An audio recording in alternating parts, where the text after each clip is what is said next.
Hello, everybody. This is Paul Herman, the Prince of Motivation and host of Zaka Presents My Journey. We're creating this votable and positive platform where you can get inspired and motivated from different leaders from our community. Today, our guest is Kathryn Ross, who is the COO of Venture Back. Kathryn, welcome to the show. Thank you very much. Really appreciate the opportunity to speak with everyone. Oh, come on. And our listeners are ready for you, right? They don't have a lot of our listeners don't have access, at first to, you know, if they're not looking at it in the description of all the wonderful things you've done, the accolades and stuff. So we're gonna break a lot of those things down and talk a little bit more about those hardships and how you got there. But before we dive in and talk about all those things, if you could do us a big favor, just give us a little bit of an understanding of your cultural background and where you grew up. So I was born in Jamaica, in Kingston. I am the youngest of six. And when I was five, I will not date myself with the years in which that was, but my parents just decided that, the opportunities in Jamaica to just make sure that they can put food on the table for us was going to be difficult. So we moved to Miami. So I actually grew up in Miami. But true Jamaican, household, went back every year, grandparents, cousins. My parents eventually did move back to Jamaica, although now that they're getting older, we're bringing them back towards us so that we can make sure that they are taken care of as they age. But yeah, it's as I mentioned, a full Jamaican family with the deep focus on education, on job performance, and all those kinds of things. But I loved every bit of it. Literally, just had some ackee and saltfish yesterday. See, I knew something was up when I saw the last name Ross. Yeah, well, Ross is my married name. I said, hold on, it could come out Ross, Well, it could be Ross. Wagwan Ross. You gotta be careful with that, but yes, no. Yes, true. Yeah. My mother's Jamaican as well too. Oh, She's is she? she's Okay. from Portland. Portland, okay. Yeah, All right. Portland, Well, Jamaica, and my father's from St. Lucia, Castries. okay, so you crossed islands there. Both Yes. my parents from Jamaica, Kingston, and up near Ocho Rios. Oh, okay. Yeah. Boss status right there. Did it ackee and saltfish. Ackee and saltfish. My mother made it. I was like, I'm come on, Miss Rose. in. Okay. Now, a lot of individuals that have come on the show and talked about if they were from the islands, right? Mhm. Everyone's got their own highlight on the island, Yep. right? Yeah. Everyone's like, oh, Trinidad this, Grenada this. Since you're from the yard, just like the Mhm. brethren himself, Yes. just please let the listeners know what's so beautiful about Jamaica. And like when you were growing up in your childhood, like what made it so special? You know, First I will say this. I haven't been able to go to any other island because the one time I said I was going to, the whole family was like, why are you not coming back to Jamaica? What's wrong with Jamaica? So I haven't been to Trinidad or any of those other places to be able to judge. So this is Okay, not no disclaimer. disrespect to any of those other countries, which I'm sure are absolutely beautiful. But Jamaica's home. It's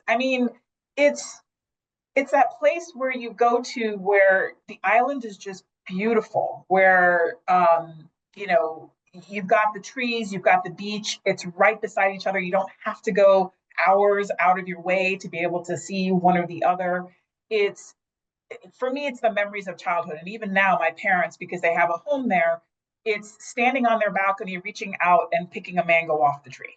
Right. That for me is what Jamaica is basically standing in your house and you can see the ocean in the distance. You've got beautiful weather. Somewhere, down the street, someone's playing some reggae music, probably Bob Marley coming through. Come on, you must. The That's general. Jamaica. I don't know how else to describe it other than, it really is paradise. And anytime it has changed significantly from when I was a child. So there's a lot of things that used to exist that don't anymore.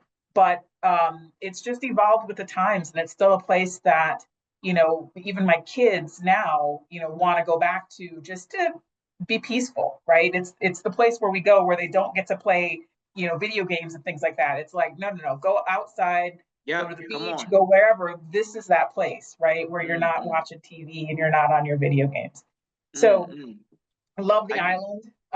And it's peace. Mm. So you I see my do. background. Yeah. It's all about the ocean, the sunsets, the waves, and Jamaica definitely gives you that. Yeah.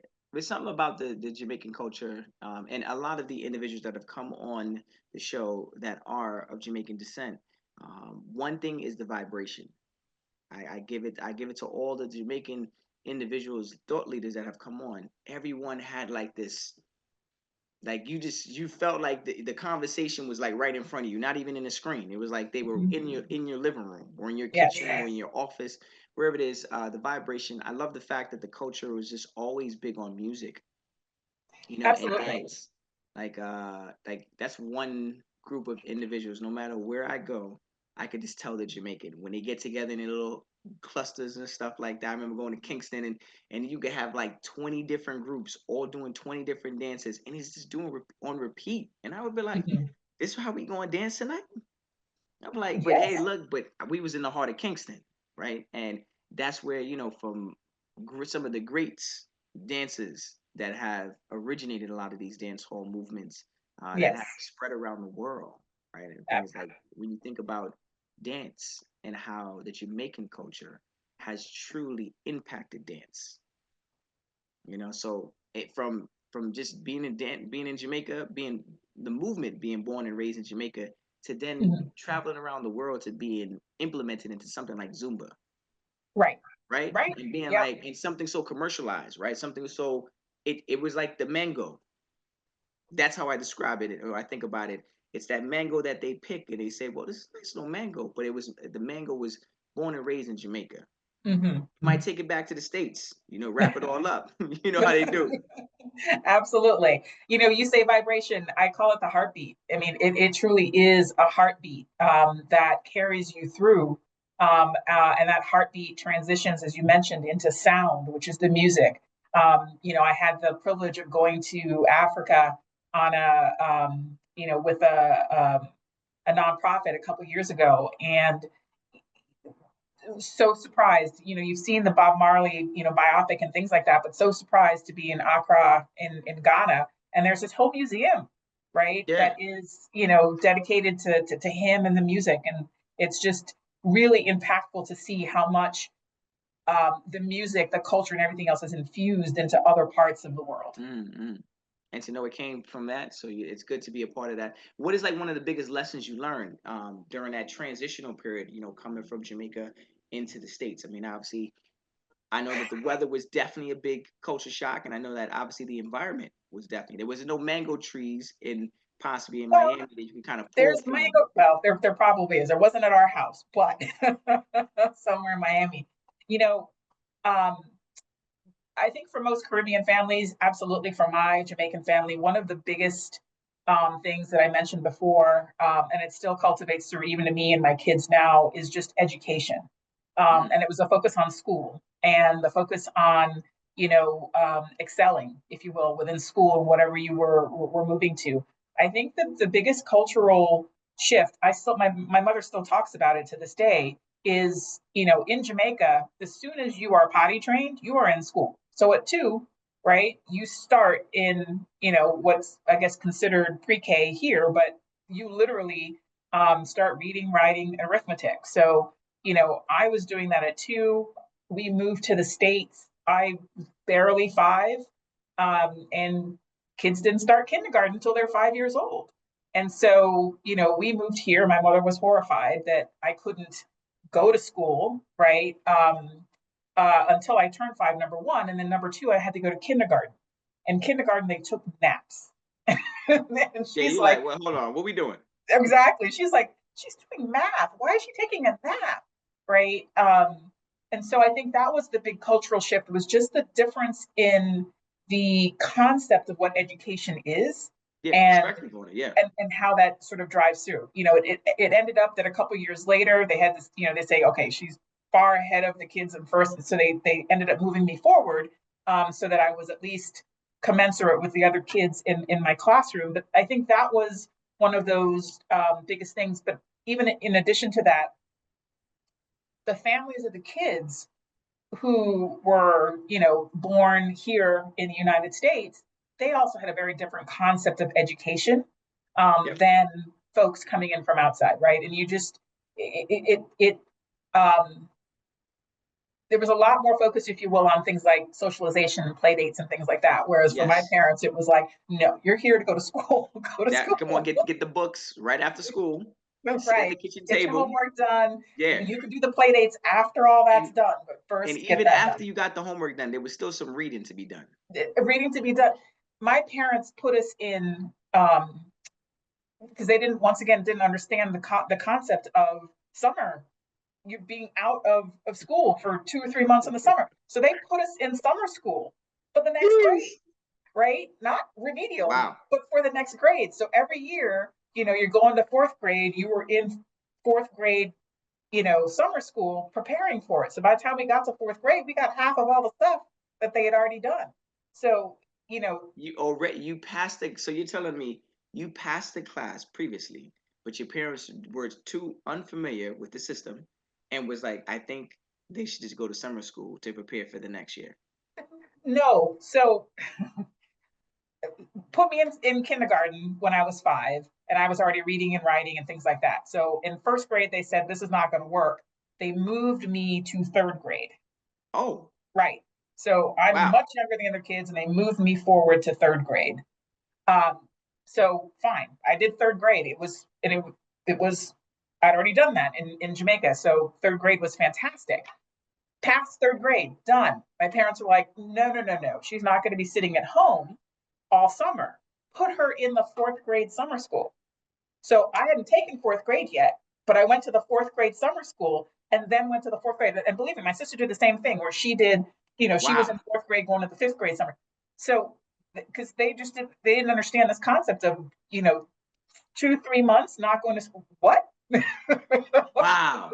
Wow. But you So shout out to the family for, because that might sound crazy to some the American culture, right? right.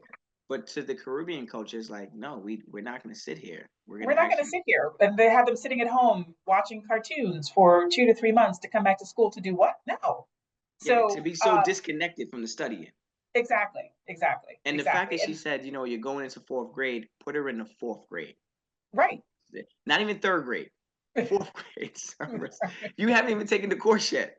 Right. But I'm going to go to summer school for fourth grade. Shout out to So, that. you Shout out know, to that.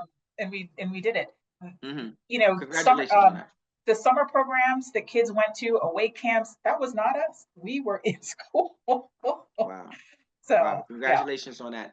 yeah. It's I could see the transition and translation and how this is actually how you got to where you got to just by hearing that one story. That one And story right there puts it in full perspective what I saw in that bio. yes, yes. And I know everything where it's comes coming back to from. that. I know there's a lot more things to add to that, but Right. and one of the things that I know we want to add to that is let's talk about the 3 Ps. Okay. Let's talk about the 3 Ps. Reading in your bio, you have this 3 Ps, and I want to know a little bit more about it, obviously, in our listeners as well too. And why is it No, so absolutely. impactful? Look, there's tons of 3 Ps out there, and three name your letters that people have. I had a mentor at Accenture, and he was presenting at a conference, and he talked about this, and it resonated so much with me that I really sort of took it on. My 3 Ps are performance, promotion, and purpose, right? And I think it does actually translate very well even to me today, as well as folks who are entering the workforce. The first couple of years, maybe the first year, you're really focused on you know really understanding the job, right?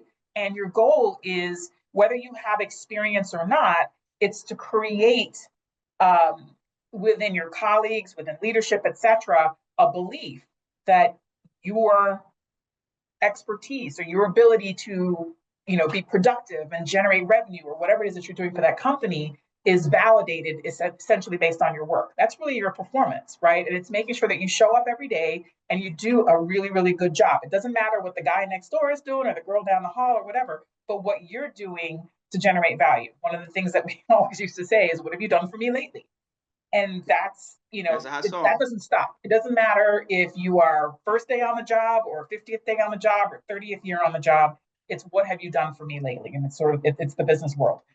But once you have established your performance, once people believe and truly see, what you're able to do, then what you're looking forward to is promotion, right? Promotion gives you access to be able to impact other people's lives, access to be able, whether you're managing a team or whether you are, um, elevated to the point where instead of just maybe a coder, you're a designer now. But the promotion now is saying, number one, we're validating the performance that you've done, but we're giving you more skills, more opportunity, more abilities to grow whatever your skill levels are, etc. But now you also have the opportunity to impact other people, right? That is something that I think, for me, was the tipping point, right? There is performance was my ability to manage myself, promotions, my ability to manage other people. And then the third P is purpose. Because there comes a point in time in your career in which that next level of promotion, that next, increase in salary or whatever isn't the thing that drives you anymore. Right? What you're really looking to do now when you hit purpose is, how do I have impact? And for me, I recognize very quickly that whereas it's easy for me, and it's easy potentially for many people, depending on if you're an introvert, extrovert, or otherwise, to work on my own, to just drive something to success. Being able to do it with a team, and how you do that, and how you pull a team together to balance everyone's areas of things that they do very well, or things that I do very well, with the things that I don't do very well. How do you surround yourself with the appropriate teams? And then how do you not micromanage? How do you provide them with the skills and access so that they succeed, and in their success, you succeed? That's when, for me, purpose came, into being, where I said to myself, my goal, right? Yeah, I, you know, I, I want to get promoted and I want to do all those things, but truly it's, how do I give back? How do I give back to people, whether it's in my company or externally? I think that the way you described that was definitely digestible. I know that when you're thinking, because that's you're talking about it. This doesn't happen overnight. No, This no, it doesn't. process, right? Yeah. But you broke it down in a way to make it very obtainable to someone to be like, okay, look, I got to go in.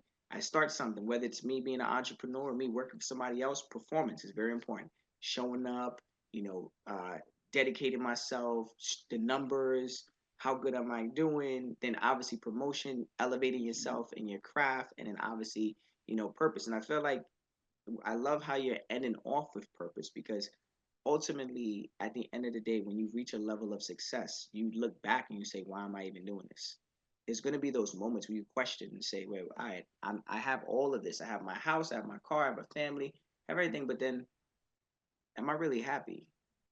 And I've seen a lot of executives make it to a level of success and still feel incomplete. Incomplete and unhappy, and they haven't, and they're not sure what's missing.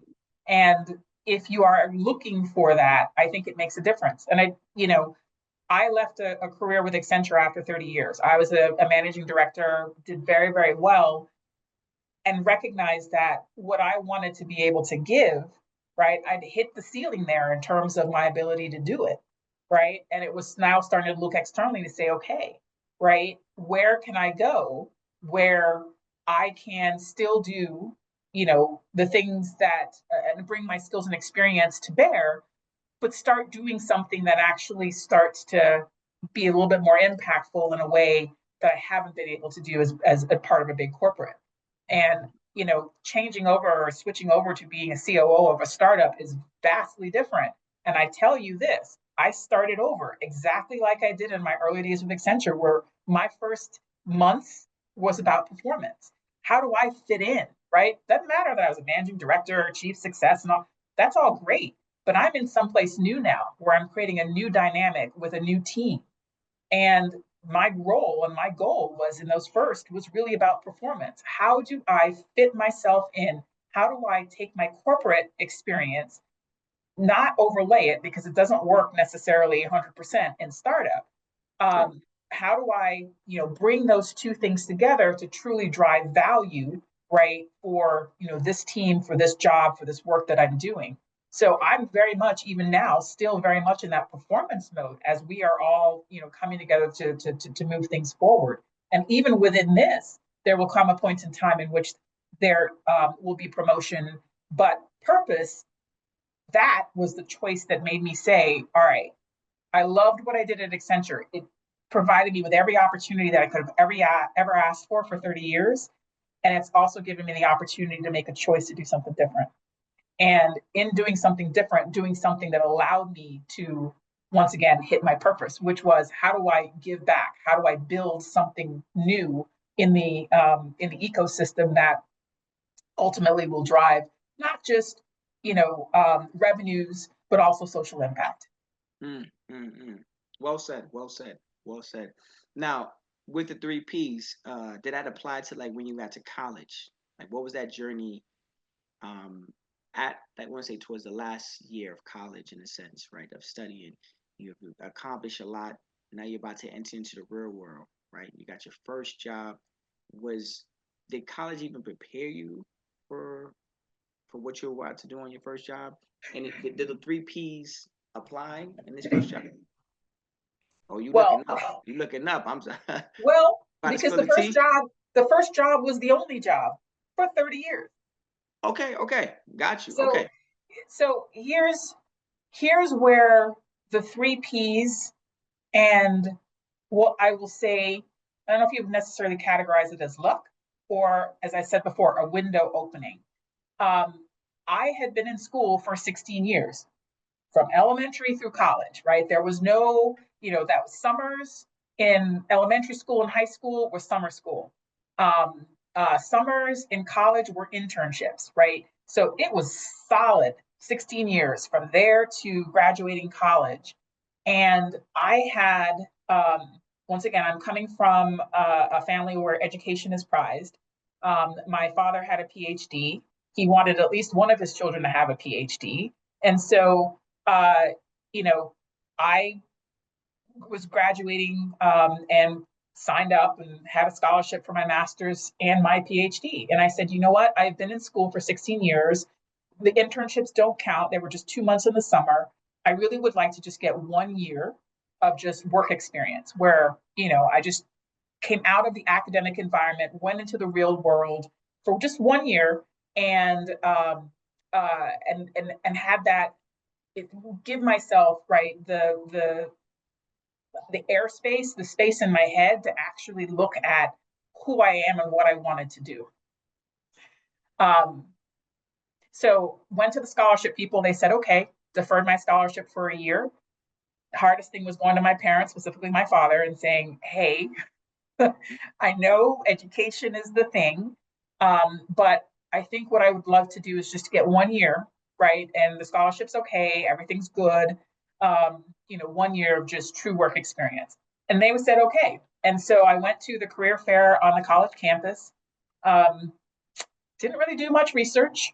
The first company in line was Anderson Consulting, began with the letter A. They're the only ones I interviewed with because this was supposed to be for 1 year. And 30 years later, I'm still with them. I was still with them. So my father was very unhappy because I did my PhD. Probably about after year one, I actually went back to the university and I said, hey, can I defer for 1 more year? Even though I sort of knew in the back of my head after that first year that I didn't think I was going to go back, but I loved what I was doing. But I asked, and they said Mm-hmm. yes, which was surprising because usually they don't defer for 2 years. But about 3 months in from there, I said, I'm not going to go back. The hardest thing was once again telling my father and my parents in this case that I was loving what I was doing and it was giving me world skills. It was a global company. It was consulting, which means I wasn't doing the same thing every day. I truly got to put my engineering, hat on in terms of solving problems, for clients and things like that. And I got to travel, right? So, for me, it was the epiphany. So I don't know if I would necessarily say it was the three P's. It was a three P's in the sense that my performance in college and university did set me up for this, because Okay. at the end of the day, right, um, uh, as an engineer, that is your goal, is to solve problems, and knowing that at the end of the day, A plus B doesn't necessarily equal one. It may equal 1.257, right? And that's okay, so long as that solves, the problem, and being okay with that. And that was what consulting was, which was a client's going to come to you with a set of problems, and you've got to figure out what's the right things, whether it's technology, people, or otherwise, to put together to actually solve that problem for them. And it could be 1.257. So from that perspective, university was fantastic. Um, what I think the work environment gave to me that I didn't get in college, the real world, is, and I believe it today, knowledge is theory until you put it into practice and it hits reality. And when it hits reality and you have to deal with that, that's when things get real, right? And that's when you truly understand who you are, in terms of if it's a fire to fight, or if it's a Hail Mary that came through, you're like, fantastic that worked. But that's where you figure out for yourself, can I roll? Do I have the resilience to roll with the punches and truly keep going? That's, I think, was the difference between, college and the real world. Is now I'm in a place in which you've got a safe environment to a certain extent in college, right? They grade your papers, you get a grade, That's right? correct. Real world, this could be people's lives, this could be healthcare, this could be a bunch of different things, and it's real. And there's a level of gravitas to that you just have to sort of bring to it. Mm, mm, mm. Yeah, that's. Oh, I mean, you are right. 16 years, and having a scholarship and having accesses and resources, and then going back to your family members and being like, it's not like you didn't have it kind of set up, kind of did Mhm. scholarship. Right, That right there is already a great benefit to have. Right, it's not right. like you're like applying and you're like from scratch and then like it costs $75,000 to come to school. Whatever that scholarship cost was, that price was, it was priceless to your parents. And Hmm. and to see you say, mm-mm, I can only imagine those type of heartfelt conversations, those lonely conversations, because you're at a table by yourself, outnumbered, right? And you obviously don't want to let them down, right? They've put in so much work and helping you get to where you need to get to, and then you're like, I think that's probably all of the thought leaders that have come to a decision like you, and I'm in the same boat as well too.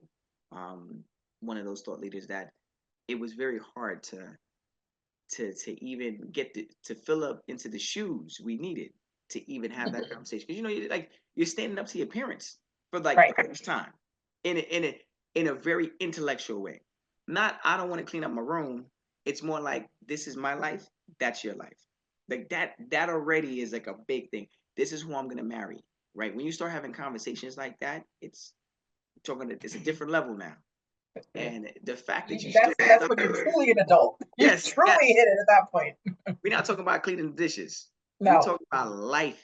Like, Right. this is the decisions you're making. We're definitely highlighting your life and what you felt was gonna benefit you. Now, parents are always like, no, no, no, we know what's best. But Yeah. you have your own heart, right? You have your own feelings and stuff like that.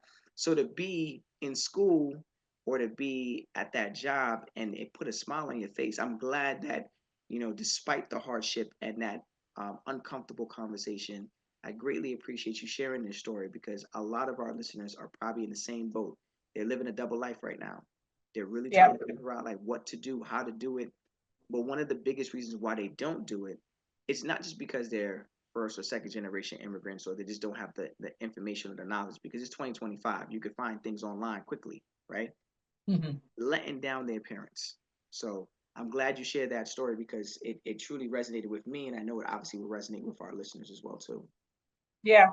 And I have an 18-year-old who is applying to colleges right now and trying to figure out what he wants to do.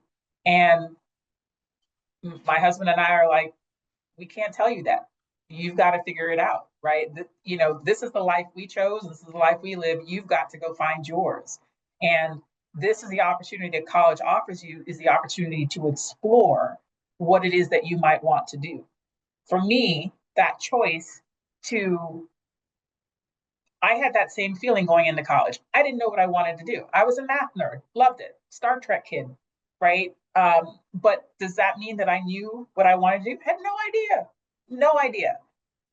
Even graduating with a 4-year degree, I still didn't know what I wanted to do. And that's why I took that moment to say, I need to clear my head, because I've been in school for so long that I can't decide what it is that I want to do, because I can't see it. I can only see the books and the classes and all of those things that I've been doing for the last 16 years. And Mhm. so that's where, you've got to figure out what it is. There's some people, my youngest, he knows what he wants to do. He's known for years. He's told us he wants to do it. We're like, okay, all right. um, you know, and there's some people who that's them. They know exactly what they want to do going forward. And, it's well, explore some other things, but, go ahead and follow your path. Mhm. But then there are the others who don't. And that's where you've got to figure out, how do you explore, and with parents who are Jamaican, who are like, go to school. Generally, they wanted a doctor, which is why my father wanted a PhD. Um, uh, They want to live through us every day. Come on. and These people tricking us from childhood. exactly. Be a So, doctor. so I'm glad they gave me the grace to be able to do that. Um, and I'm glad that I had the opportunity to then really step into something that opened my eyes. And that's really what I wanted. And 30 years later, in that 30 years, I will say I had 6 different careers within Accenture. And every one of those opened my eyes to something new. And so if folks can, if that's the least of what you get is exploration and opening your eyes to different parts, whether it's industries, people, cultures, etc., that's amazing to be able to do. Mhm. And you just said it right here. I want to kind of piggyback off of that. You said you worked at one company for 30 years, but you moved around like 6 different times. Yeah. There had to been some significant challenges, especially as a leader, an immigrant leader, right? Oh, Navigating through absolutely. that. So if you could just kind of give us maybe like an incident or something that you could kind of speak on and be like, okay, look, I was here and here, but the transition was from here to here was extremely hard because I was already in a room that I probably wasn't received the right way. Look, I'm a Black woman in technology. From day one, no one ever believed that I was the leader, right? When I was sitting in a room, I don't know how many times people assumed I was the executive assistant, the receptionist or whatever. And I mean, I can't even tell you how many times that happened, early in my career. I will say I think the most pivotal thing for me is, even when I had become a senior leader, a managing director, right, within the company, I still had a situation in which the leader that I worked for bullied me, right? Mm-hmm. To be honest, at the time I was flabbergasted. I was like, is this happening? What's happening here? Right? You would think that if I was junior, um, a uh, new to an experience or a client or something like that, that that would happen. But no, this individual, could not tell you what happened, because we'd had a really good relationship up until this point, and then something flipped and something switched, and it wasn't a great situation. And um, and I look back now, and it was pivotal to me, because I'm sitting here thinking to myself, if I knew what to do. Even in knowing what to do, it's still soul crushing. It's still traumatic. It's still, what did I do, right, to bring this situation on, type of thing. Even though at the end of the day, I know that, I did not bring this on, True, right, but true, knew true. what the right things were to do. But, I'm in a large organization, and there's a lot of people in there, and some people, still don't have, just whether it wasn't race based or anything else, to that extent, as far as I know. It could have been gender based, but at the end of the day, I just said, I'm not going to sit for this. I'm not going to stand for this. And I went to my leaders and I said, hey, look, this is what's happening, right? Here's how I've tried to manage the process, but it's getting worse and it's going to start having an impact on our people and things like that. I just need some help. Tell me how we navigate this. And that was, navigated. And navigated, but in the navigation of it, it once again opened my eyes to I was ready for the race. I was ready for that as a woman in technology, right? Because anytime you go, I mean, even when I was in college in my engineering classes, if there were 3 women in the room, it was a lot. If there was another Black woman in the room, it would have been amazing, but it was never, it never happened. There was, very, from and even from an immigrant standpoint, very few of us in the room, right? Going to an engineering college at that time. So I was ready for it, right? I was ready to come into corporate America and know that these things would happen. It didn't bother me when people thought I was the receptionist, right? Because I was just like, okay, well, you're just underestimating me. It's all good. Come on, say it out loud. You just okay. We'll take that forward. We'll make it work. And I never once said who I was. I never once corrected somebody when they assumed that. But my team corrected them. No, she's the leader. My team corrected them. That's a blessing.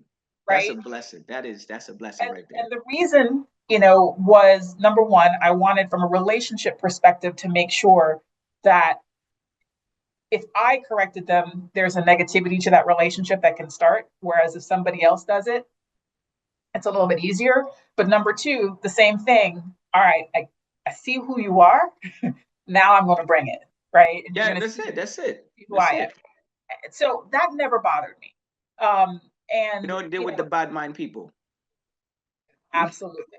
Bad mind. We're Exactly. not dealing with the bad mind people. Not going. No, you can keep it moving. Keep it moving. Take away But yourself. but this instance, this I wasn't expecting, and I wasn't expecting it because it was somebody I'd had a good relationship with before, and I just didn't know what had switched.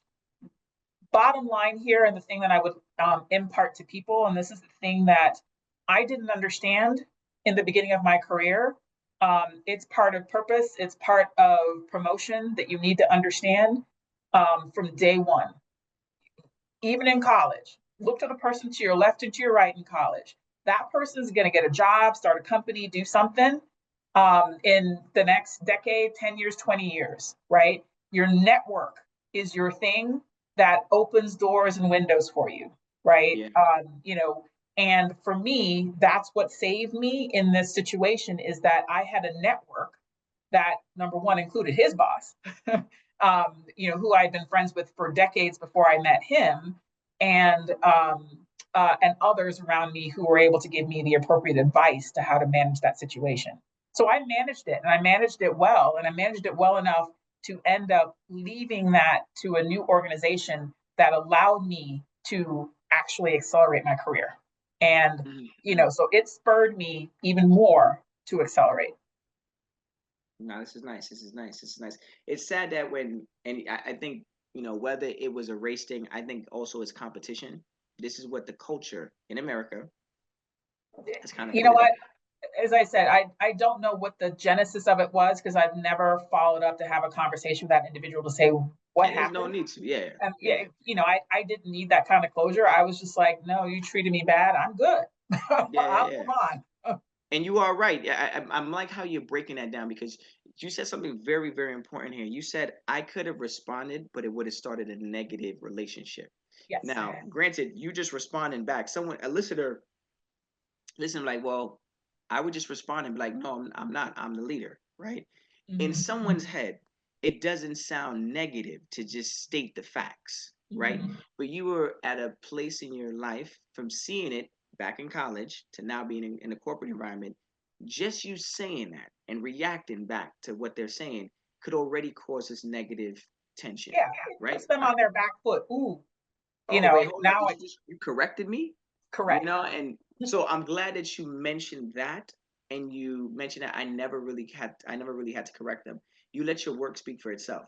And I Yep. think that's very important as a thought leader. You know, you got to kill them with kindness. I know sometimes people say, no, you got to go directly at them, punch them, push them over, step all over them, because those people don't respect you, right? But at the end of the day, they want us to do that. Yep. Well, They're looking for that. They're they're looking for the looking for story. that. And don't get me wrong, there are plenty of times where I spoke up, but speaking up in the right context, in the right That's time, in the correct. right spaces is what creates relationships that last versus the negative relationships that don't. And And so you can correct someone, but if you do that in their office, whether it's just the two of you versus in front of a bunch of other people, it's a very different dynamic than if you do that right in that. So know your space, know your people, know who's around you. But once again, that's why I say the network is so key. Before you go into that meeting, you should know who's in there. that's correct. There's so much information out there now, right? Whether it's LinkedIn or otherwise, on who you might be meeting, that you should be able to go in there and know what to expect. Every now and again, it might surprise you, but today is very different from a decade or more ago, where there wasn't a ton of information, Mhm. And on how people are, who their friends are, who their influencers who they are. following, you know, what's their interest. You can find all that right now. You could find it all out. And so you can know going in, if you do the due diligence necessary to find that out before you get in there, what to expect. And Um, in your story, you said it, and that's what, and I'm just piggybacking off what you're saying right now. You did try to deal with it on a personal level, but then you said I went to my higher ups yeah. and I spoke to them. This shows the level of professionalism, and it shows the level of the steps that you've taken. It wasn't like you didn't try to resolve it personally. Like, I look, I just letting you know A, B, and C. After you realized that that wasn't working, you went to the next step, right? Yeah. And you brought in the higher ups. And like you said, finding a safe space, making sure you present it in the right way. Because you said clearly, if you do it in their office, one on one, is totally different than doing it in the office with a couple of people to kind of navigate that conversation. So I truly admire you saying I did speak up. I feel Mhm. a lot of our thought leaders talked about it in previous conversations, episodes, where they were like, you know, one of the hardest things for us was learning how to speak up, how to advocate for ourselves, being someone of color in a room, and all of a sudden being like, how do I speak up? Like, are they going to actually listen to me? Are they going to respect what I'm saying? But clearly, you don't back down for no one. Ross the No, boss, no. right? And I speak up for other people. If I see something or they call me, I'll be like, all right, Let's go. but I'm not coming in adversarially. I'm coming in to understand, because there's always three sides to a situation, right? Your side, their side, and reality, right? So Let's that's go. where, Reality. Let's go. right? That's right. Because everybody comes at it from a different context. So the same thing can happen to two different people and they heard something completely different, right?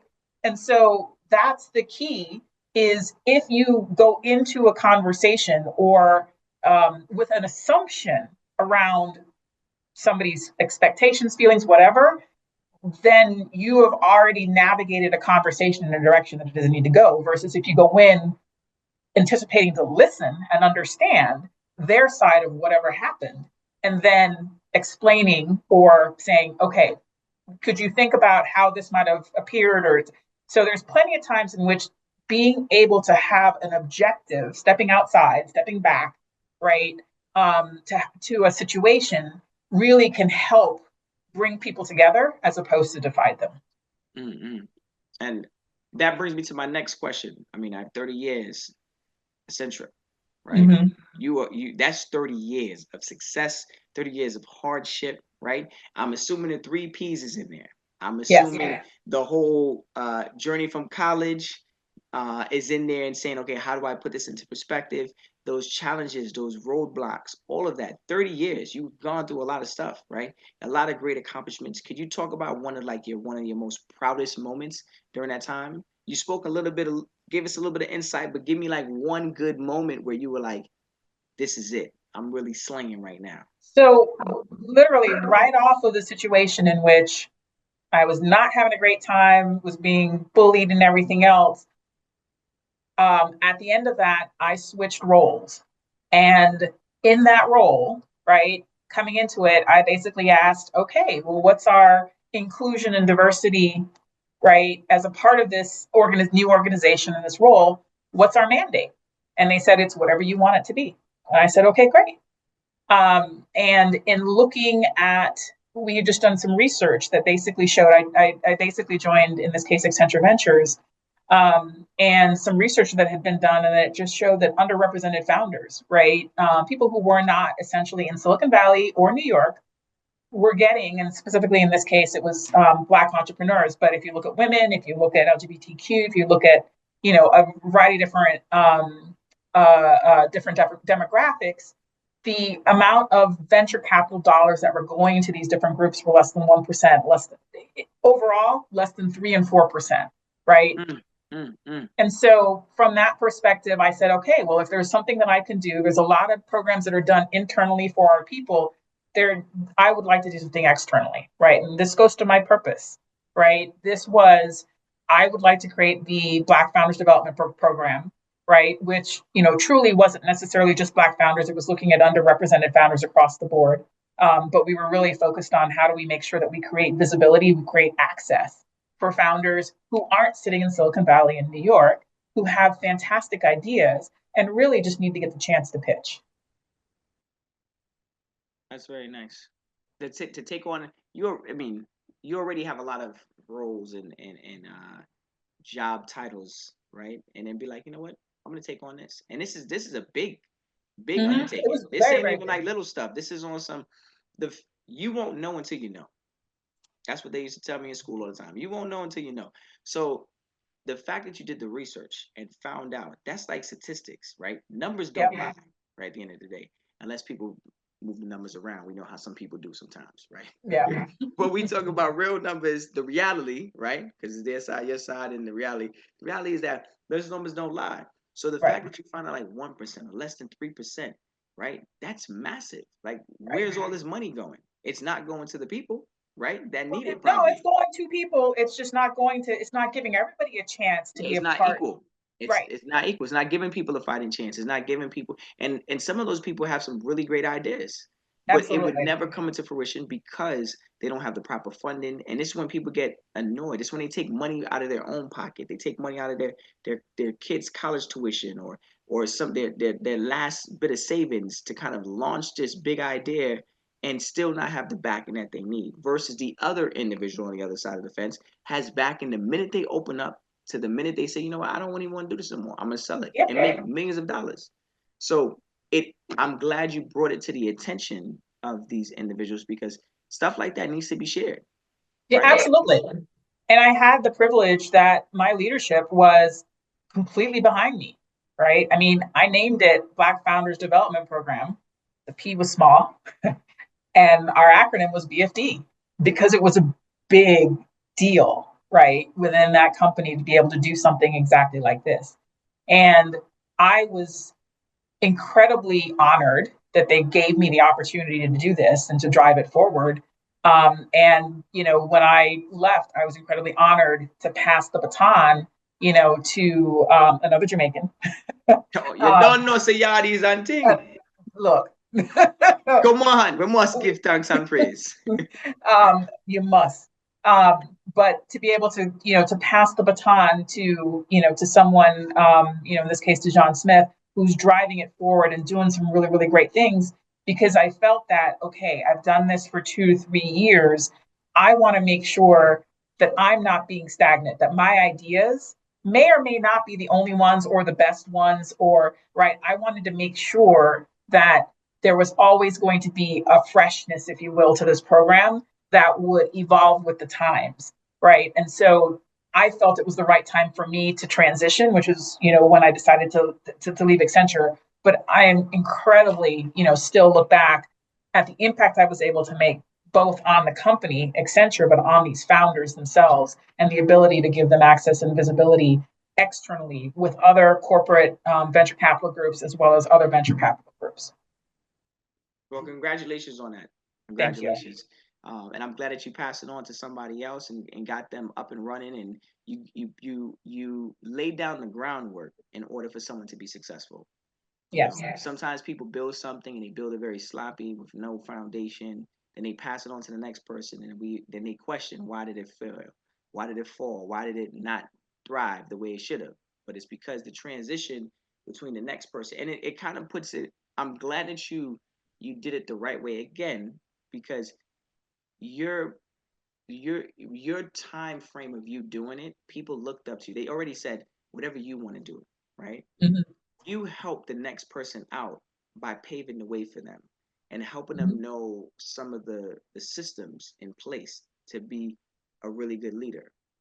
Sometimes I've seen, and our thought leaders have talked about, the transition from our black and brown individuals to the next one. Sometimes we don't really pass that flame over the right way, that Mhm. torch, which in turn causes them to fail, fall short. And then at that point, the company says, we don't need that program anymore. Right. But Right. and this is real life, because we're talking about money, we're talking about time. If you're not making me money, or if this program is not making me money, or it's not being a value of service here at our company, we need to go. But Right. sometimes that passing of the torch is not done the right way, which in turn causes the next individual to kind of fall short. And that's when it's like, we got to do a better job, guys. We got to do a better job. So I thank you and I commend you. Like, you're really like, you checking the boxes today. You just checking the boxes. I know we started off this conversation already Well, at the top, but you ain't going nowhere. so here's the thing. I firmly believe that I don't care what you do. Anything in life, it takes a village. If you could do anything by yourself, it could only be as successful as you as an individual can be without anybody else. And if you have customers or people who want to buy the product, you need other people. And so, from that perspective, I have always believed that if I help other people be successful, ultimately, right, that drives my success as well, right? Because that is what creates either great teams who drive the business forward, or once again, opportunities, right? Because people see your willingness to give, your willingness to serve, your willingness to help them elevate. And eventually that comes back as, you know, you get a phone call, right? I got several phone calls today that I was not expecting and wasn't anticipating. And it was just based on, once again, opportunities that I've used to say, I can help this person, right? I can leave, leave this place, leave this organization, leave this business, leave this opportunity better than when I came in, and that it will, continue to drive itself forward. That's my ultimate goal, and I know that Mm, in doing that, once again, that will continue to propel me forward. And could you express a little bit more about the venture back? How did that, from the Black Founders Development Program, how did we get into like venture back? So I met, this was a startup founder, right? He hadn't even started the business. We happened to meet at an event several years ago, and we were just in conversations. We developed a friendship, nothing else other than that, beyond conversations. And then he, at some point in time, said, I have an idea, right? Take a look at this. And I said, okay, that's different. That's interesting. That's a game changer, right? And ultimately, right, what venture backed is about how do you revolutionize, if you will, the venture capital ecosystem, which has operated the same way for decades, right? But what if you were able to provide a digital engagement and social networking platform that enables you to power informed decisions, right? So as a venture capital, you're about to write a check.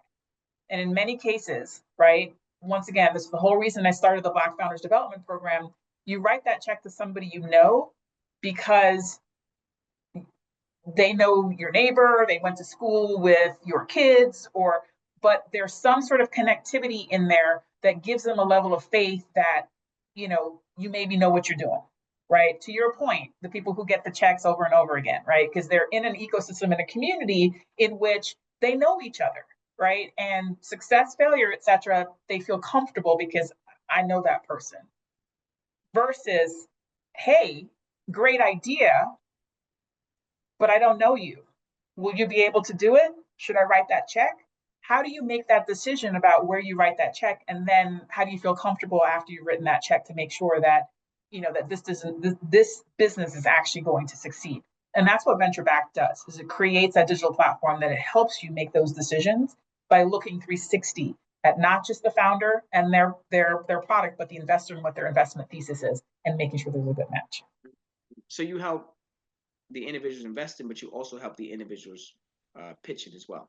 Correct. It's not just pitching, it's end to end, right? It's starting your business and everything else.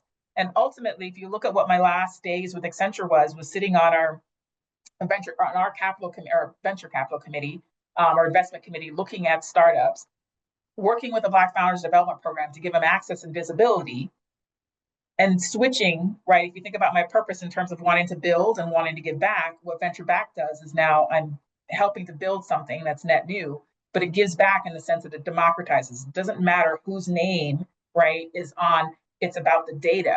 And does the data support that this company is going to be able to drive the business forward? Does the data support that this investment thesis is a match for this founder in terms of driving things forward? So it doesn't become a, do you know me? Do I know you? It becomes, is that a great idea? And do you have the skills and everything necessary to make sure it's successful? And do we have the data to support that? Ross the boss. You just out here rossing it up. Saucing it up, rossing it up, whatever we doing, you are just doing it. Before I kind of get into our last question, right? I want to say it's been an honor to have. Obviously, reading about someone is totally different than actually having a conversation with someone. And I feel like a conversation that we had today was eye-opening for myself as well too, because you said a lot of things that kind of just reassure me and just in my own life, right? And I could only imagine our listeners listening to your story, talking about your resilience, how you stood up for yourself, how you advocated. You talked about mentorship. You talked about, finding the 3 Ps. Like, you dropped a lot of gems. And I'm so happy that you're willing to share those things. Sometimes people gatekeep once they get to a certain place in their life. They're like, oh, you know what? I don't gotta give back. You know what I'm saying? So to come on this platform and to be able to freely share those things that you work so hard to develop, right? It just speaks volumes to the character that you truly are. And I know, obviously, your family members are very proud with the decision that you made not to go back to school, but to continue. My dad was, up until the day he passed, was still very bitter about it, I will say.